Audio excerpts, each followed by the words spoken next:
મૂડીના દીક્ષર નજીક થયેલી હત્યાનો ભેદ ઉકેલાયો। મૃતક યુવકની પત્ની સહિત 2 શખ્સે હત્યા કર્યાનું ખુલ્યું છે। પત્ની અને દાદાના દીકરાએ હત્યા કર્યાનો ખુલાસો।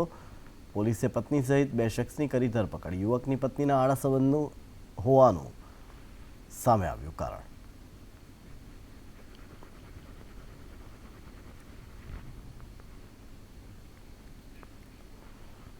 જૂનાગઢના કેશોદમાં યુવતીનો આપઘાત। યુવતીએ ઝેરી દવા પી કર્યો આપઘાત। સાસરિયાઓએ જાન લઈને આવવાની ના કહેતા આપઘાત। પોલીસને મૃતક પાસેથી મળી સુસાઇડ નોટ। પોલીસે વધુ તપાસ હાથ ધરી। રમેશભાઈ જીવાભાઈ સુંદરભાઈ કે જેમની પુત્રી અસ્મિતાબેન ના લગ્ન સાહિલભાઈ દિલીપભાઈ રાઠોડ સાથે નક્કી થયેલા, પરંતુ છેલ્લે લગ્ન લઈને આવવાની ના પાડતા અસ્મિતાબેને લાગી આવતા તેઓ પોતાના ઘરે ઝેરી દવા પી અને આપઘાત કરેલ છે। જે બાબતે રમેશભાઈને જાહેરાતના આધારે કેશોદ પોલીસ સ્ટેશને અકસ્માત મોતનો બનાવ રજીસ્ટર કરી આગળની તપાસ હાથ ધરી છે। જૂનાગઢ જિલ્લામાં વધુ એક પ્રસૂતાનું ડિલિવરી દરમિયાન મોત થતાં ડોક્ટર પર બેદરકારીનો આરોપ લાગ્યો છે। કેશોદના રાણીકપરા ગામની મહિલાને પ્રસૂતિનો દુખાવો પડ્યો। કેશોદમાં ડોક્ટર અદેરા હોસ્પિટલમાં દાખલ કરાઈ, જ્યાં પુત્રીનો જન્મ થયો। પુત્રીના જન્મ બાદ લોહી નીકળતા પરિવારજનોએ ડોક્ટરને જાણ કરી, પરંતુ લોહી નીકળવાનું બંધ ન થતાં વધુ સારવાર માટે જૂનાગઢ સિવિલ હોસ્પિટલમાં સારવાર માટે લઈ ગયા, જ્યાં સારવાર દરમિયાન મૃત્યુ થતાં પરિવારજનોએ ડોક્ટર પર બેદરકારીનો આરોપ લગાવ્યો। હાલ તો સમગ્ર મામલે કેશોદ પોલીસે ફરિયાદના આધારે આગળની તપાસ હાથ ધરી છે। આમ વારંવાર જિલ્લામાં પ્રસૂતાના મોતથી અનેક સવાલો ઉઠી રહ્યા છે। અને ડૉક્ટરની બેદરકારી તો ખરી જ, બેદરકારી, પણ આવું કર્યું ડૉક્ટરને કહી હવે આવું કોઈ ઉપર થવું ન જોઈએ। અઘેરા સાહેબને ત્યાં અઘેરા સાહેબને આ એક કેસ બગડી જ ગયો કાયદેસર, પણ હવે આવો બગડવો ન જોઈએ એટલું ધ્યાન રાખજો। 2 દીકરીઓ મૂકીને અને આ માતા મૃત્યુ પામ્યા। ડિલિવરી માટે અઘેરા હોસ્પિટલ કેશોદ ખાતે સારવારમાં ગયેલા, જ્યાં ડિલિવરી થયેલી, પરંતુ ત્યારબાદ બ્લીડિંગ થતાં તેઓને સિવિલ હોસ્પિટલ જૂનાગઢ ખાતે વધુ સારવાર માટે રિફર કરતા સારવાર દરમિયાન ત્યાં તેમનું મૃત્યુ થતાં તેમના માતા શારદાબેને કેશોદ પોલીસ સ્ટેશન આવી જાહેર કરતા અકસ્માત મોતનો બનાવ રજીસ્ટર કરી કેશોદ પોલીસ સ્ટેશનમાં આગળની તપાસ હાથ ધરવામાં આવી છે। અમદાવાદમાં ચોરી કરનાર 2 આરોપી ઝડપાયા છે। ક્રાઇમ બ્રાન્ચે જમાલપુરમાંથી આરોપીઓની કરી ધરપકડ। આરોપી અનિલ બાલો, સુરેશ મકવાણાની ધરપકડ। નિવૃત્ત દંપતીના બંગલામાં કરી હતી ચોરી। ક્રાઇમ બ્રાન્ચે 6 લાખથી વધુનો મુદ્દામાલ જપ્ત કર્યો। આરોપી સુખો અગાઉ પણ ચોરીના ગુનામાં સંડોવાયેલો હતો। અમદાવાદ જિલ્લાના ભાલ વિસ્તારમાં પચ્છમ ગામે આવેલા પ્રસિદ્ધ દાદાબાપુ ધામ ખાતે મંદિરના દ્વિતીય પાટોત્સવનું આયોજન કરવામાં આવ્યું, જેમાં 22 એપ્રિલના રોજ દાદાને વહાલી દીકરી અંતર્ગત 11 દીકરીઓના સમૂહ લગ્નનું ભવ્ય આયોજન કરવામાં આવ્યું છે। આ પ્રસંગે નવચંડી યજ્ઞ, આઈ માતા આરાધના, લોક સાહિત્ય, મહારક્તદાન કેમ્પ તેમજ 1008 દીવાની આરતી સહિતના વિવિધ કાર્યક્રમોનું આયોજન કરવામાં આવ્યું છે। લગ્ન કરનાર 11 કન્યાઓને સોના ચાંદીના ઘરેણાં, ફર્નિચર તેમજ ઘરવખરીની 255 વસ્તુઓનું કરિયાવર આપવામાં આવશે। 22/4/2024 રોજ રાત્રિના સમૂહ લગ્નનું આયોજન છે અને એના કરિયાવર આજે જે અર્પણ કર્યો છે, સનાતન હિન્દુ ધર્મની 11 દીકરીઓ અહીંયા લગ્ન દાદાબાપુ ધામના પ્રાંગણમાં થવાના છે। કુલ 255 વસ્તુ આઈટમો કરિયાવરમાં આપવામાં આવેલી છે, જેની અંદર કલાકાર રાજભા ગઢવી, ઉમેશ બારોટ, વિશાલ દાન અને પ્રિયંકાબેન ખેર એવા નામી અનામી કલાકારો છે, જે કે ટીમ્બા છે, અને જે સપની વંદના કરશે, મા ભગવતીને રાજી કરશે અને મા ભગવતીની કૃપા દાદાબાપુ ધામ ઉપર બની રહે અને આવા નવા ભગીરથ કાર્યો માં અમને કરાવડાવે, એની માટે અમે એક એવું આયોજન કર્યું છે।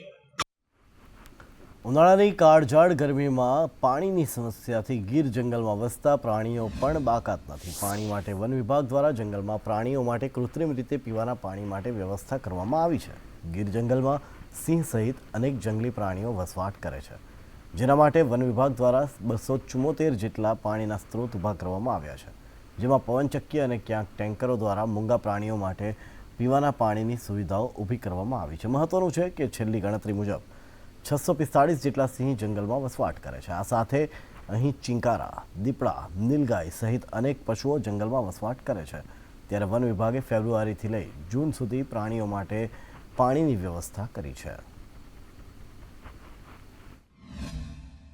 જાન્યુઆરી ફેબ્રુઆરી મહિનાની શરૂઆતથી પાણીની વ્યવસ્થા કરવામાં આવી છે.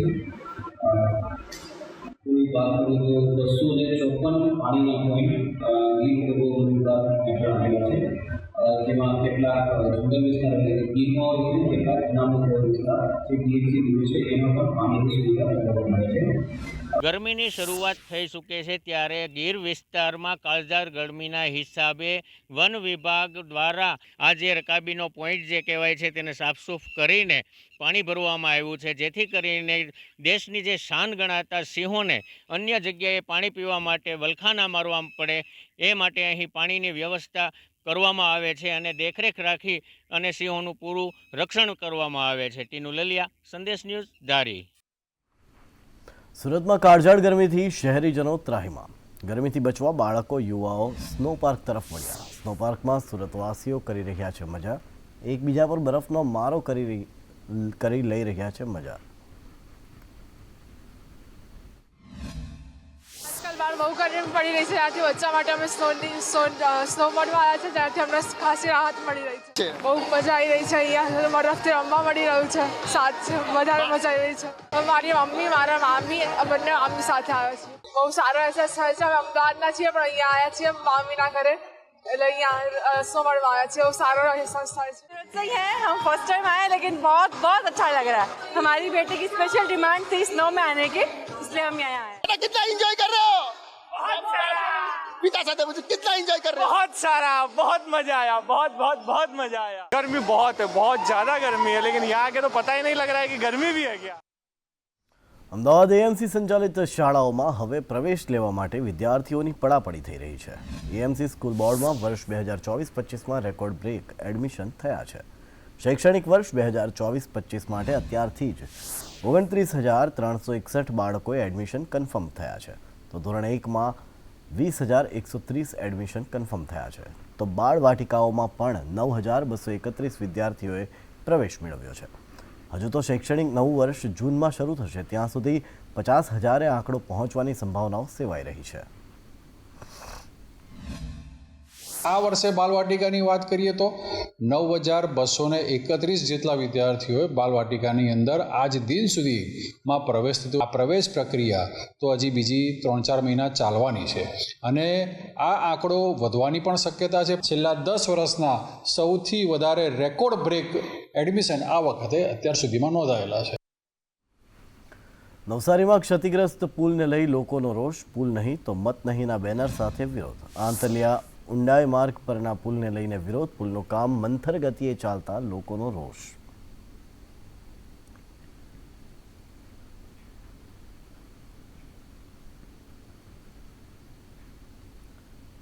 ઊંઝામાં રૂપાલા સામે રોષ યથાવત. કંથરાવી ગામે પ્રવેશબંધીના લાગ્યા પોસ્ટરો. રૂપાલાની ટિકિટ રદ કરવા સમાજની માંગ. ભાજપ ઉમેદવારે પ્રચાર કરવા આવવું નહીંના બેનરો.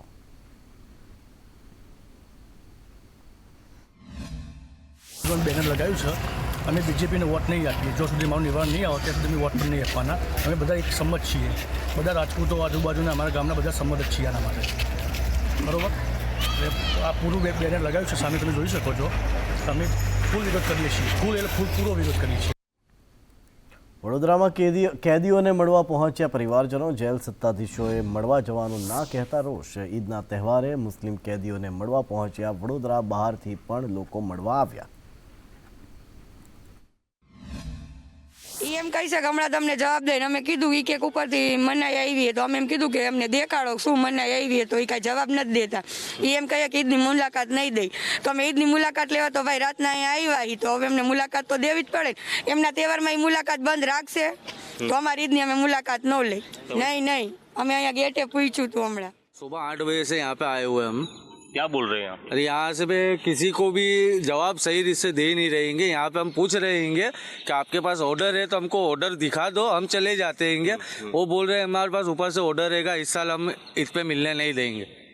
हमने पूछा कि हमारे को जानकारी दो, क्यों नहीं मिलने दोगे? तो वो लोग बोल रहे हैं कि कोई जवाब दे ही नहीं दिया है, एक उधर जा रहा है एक इधर जा रहा है. अभी यहाँ से कम 100-150 लोग जमा हुए थे, वो बाहर नाश्ता करने गए, वो सब यहीं पे आ रहे हैं. किसी को भी मनाही कर दिया है. સુરતના ડિંડોલીમાં વૃદ્ધાને સ્વાઇન ફ્લૂ, 80 વર્ષીય વૃદ્ધાનો રિપોર્ટ પોઝિટિવ. વૃદ્ધાને સારવાર માટે સિવિલમાં ખસેડાયા. વૃદ્ધાના સંપર્કમાં આવેલા લોકોની તપાસ.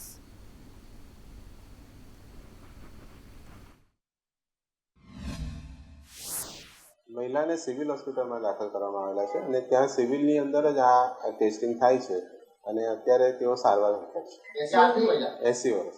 જે વિસ્તારમાંથી કેસીસ આવે છે ત્યાં મેં કહ્યું તેમ એક મેડિકલ ટીમ મોકલવામાં આવે છે અને સેમ વસ્તુ જે હોસ્પિટલને તમામને એલર્ટ કરવામાં આવ્યા છે કે એ લોકો તાત્કાલિક આપણને નોટિફાઈ કરે, એ પ્રકારના જે પણ લક્ષણો ધરાવતા વ્યક્તિ હોય એનું ટેસ્ટિંગ કરે, જેનું ટેસ્ટિંગ સિવિલ હોસ્પિટલ ખાતે અત્યારે ઉપલબ્ધ છે. ત્યાં ટેસ્ટ કરાવે અને જેથી આ રોગ વધુ પ્રમાણે ફેલાય. બનાસકાંઠામાં કોંગ્રેસ નેતાએ કલાકારોની કરી ટીકા. ઠાકરસિંહ રબારીએ કલાકારોને ફદડા ગણાવ્યા. પરસોત્તમ રૂપાલાની ટિપ્પણીને લઈ કરી ટીકા. ક્ષત્રિય સમાજનું અપમાન છતાં કલાકાર બોલ્યા નથી. ક્ષત્રિય સમાજે ડાયરામાં કલાકારોને નાણાં આપ્યા. આવા કલાકારોનો વિરોધ કરવો જોઈએ.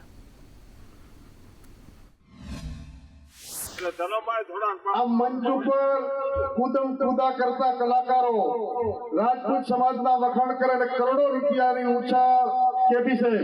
આ યુવાનો હોય, જાગીરદાર સમાજ હોય, રાજપૂત સમાજ હોય, લાખો કરોડો રૂપિયા એ કલાકારોને સ્ટેજ ઉપર આપે, એમના સન્માન કરે અને એ બધા એટલા વખાણ રાજપૂત આનંદ પાળિયા ધડ ધીંગાણે માથા મસાલા કરે. એ ખદડાઓને મારે આજે કેવું છે કે રાજપૂત સમાજની આન બાન શાન ઉપર જયારે રૂપાલા એ કદરૂપો છે, નામથી રૂપાળો છે, પણ એના કર્મો કાળા છે, છતાં એક પણ એ રંગમંચના કલાકાર આ ગુજરાતનો એક પણ કલાકાર કોઈ બોલી શક્યો? સુરેન્દ્રનગર લોકસભા બેઠક પર ચૂંટણી જંગ જામ્યો છે. ત્યારે બોટાદના રાણપુરમાં લોકસભા બેઠક ભાજપના ઉમેદવારના સમર્થનમાં મોદી પરિવાર સભા યોજાઈ.